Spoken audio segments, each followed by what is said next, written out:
Hello everyone, welcome to my channel. কেমন আছো তোমরা সবাই? আশা করছি সবাই খুব ভালো আছো। আজকে শ্রাবণ মাসের প্রথম সোমবার, সবাইকে অনেক অনেক শুভেচ্ছা আর ভালোবাসা রইল। শ্রাবণ মাসটা অনেকের কাছে অনেক স্পেশাল, আমার কাছেও তেমন, সব মেয়েদের কাছে বলতে গেলে স্পেশাল, শুধুমাত্র মেয়ে নয় ছেলেদের কাছে অনেকটা স্পেশাল। আজকের দিনে সবাই অনেক বাবাধামে যায়, কেদারনাথে যায়, তারকেশ্বরে জল ঢালতে যায়। তো যাই হোক, আজকে আমি শাড়ি পরেছি মানে বুঝতেই পারছো। আশা করছি যে শ্রাবণ মাসের প্রথম সোমবারে শিব পুজো করবো।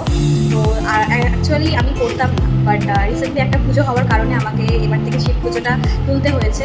তো তার কারণেই শ্রাবণ মাসের প্রথম সোমবারটাও আজকে করেছি।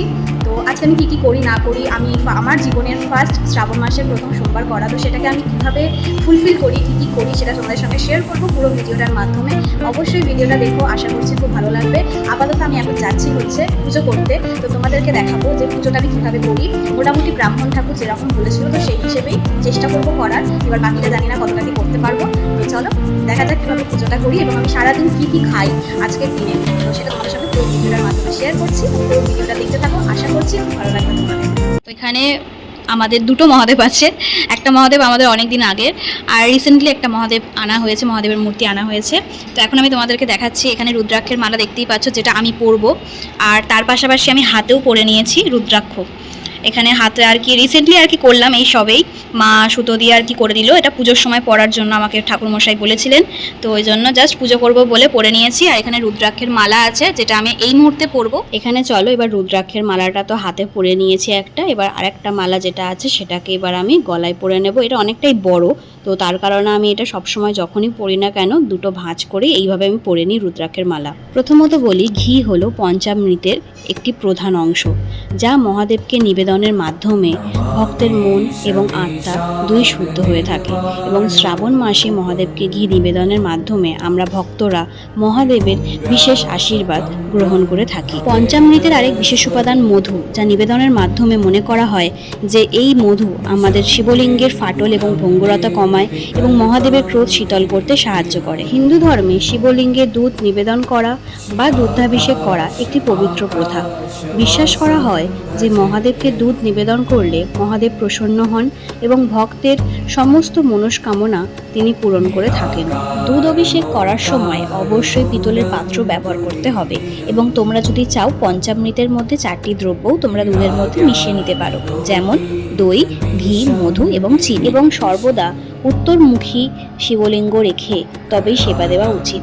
বলা হয় এর মাধ্যমে আমরা দেবী পার্বতী এবং মহাদেবের বিশেষ আশীর্বাদ গ্রহণ করে থাকি। এবং মহাদেবকে চন্দন নিবেদন করা হলো ভক্তি এবং পবিত্রতার প্রতীক, এবং শিবলিঙ্গে চন্দন লাগানো হয় ভক্তের মনকে শান্ত এবং পবিত্র করার জন্য এবং ঈশ্বরের প্রতি গভীর ভক্তি প্রদর্শনের জন্য। চন্দন একটি সুগন্ধি উপাদান, যা শান্তি, শীতলতা এবং আধ্যাত্মিক উন্নতির সঙ্গে সম্পর্কিত। বেলপাতা মহাদেবের খুবই পছন্দের একটা পাতা। মনে করা হয় 11টি বেলপাতার যদি মালা বানিয়ে মহাদেবকে দেওয়া যায়, তাহলে মহাদেব আমাদের জীবন থেকে সমস্ত অশুভ শক্তির বিনাশ ঘটান।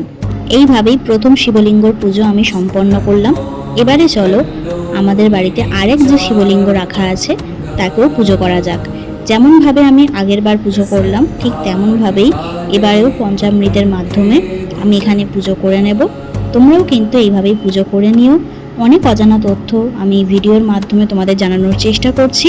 যদি ভালো লেগে থাকে ভিডিওটা লাইক, কমেন্ট অ্যান্ড শেয়ার করে দিও, আর পারলে চ্যানেলটাকে সাবস্ক্রাইব করে দিও এরকম ধরনের আরও ভিডিও দেখার জন্য। এরপর চলো আমরা জেনে নিই আমরা কেন ধুতুরা গাছের ফল, ফুল, আকন্দের ফুল এবং নীলকণ্ঠের ফুল মহাদেবের জন্য ব্যবহার করে থাকি। মনে করা হয় সমুদ্র মন্থনের সময় যে বিষ বেরিয়েছিল, সেই বিষ যখন মহাদেব পান করছিলেন তখন তার মাথায় দেবতারা ধুতুরা স্থাপন করেছিলেন, যার মাধ্যমে মহাদেবের মাথা থেকে বিষের তাপ দূর হয়। মনে করা হয় মহাদেবকে ধুতুরা নিবেদনের মাধ্যমে আমাদের মন থেকে সমস্ত কটু চিন্তা ভাবনা দূর হয় এবং সৎ চিন্তা ভাবনার উদয় ঘটে। আকন্দ ফুলের 5টি খণ্ড আমাদের মহাদেবের পঞ্চানন রূপের নির্দেশ করে এবং এই আকন্দ ফুলের সাদা রং সহজ এবং সরলতার প্রতীক।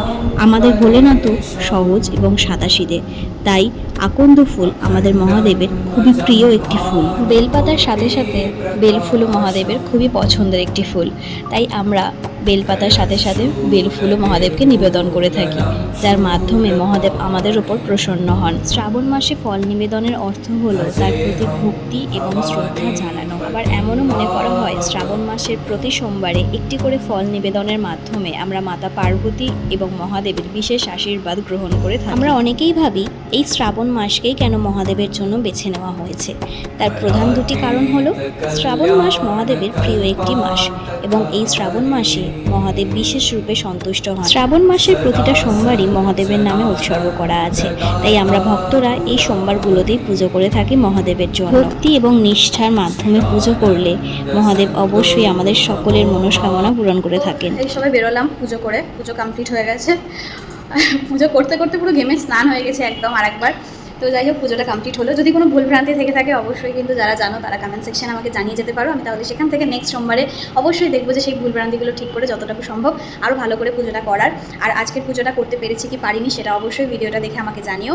আর আপাতত এবার খেতে হবে, একটু পরে আমি খাবো। জাস্ট পুজো করে বেরোলাম, তাই এখন খাবো না, একটু জাস্ট 15-20 মিনিট পর খাবো। কী খাবো সেটাই তোমাদের সঙ্গে শেয়ার করবো। তো চলো ভিডিওটা কিন্তু পুরোটা দেখতে থাকো, তাহলে জানতে পারবে যে আজকে আমি কী খাবো। চলো এবার খাওয়া যাক। তো আজকে বিশেষ করে অনেকে শুকনো খাবার খায়, মিন্স লুচি আলুর দম এগুলো খায়, আবার অনেকে ফলাহার করে শুধু। তো দুটোর মধ্যে আমি চুজ করে নিয়েছি ফলাহারটাকেই।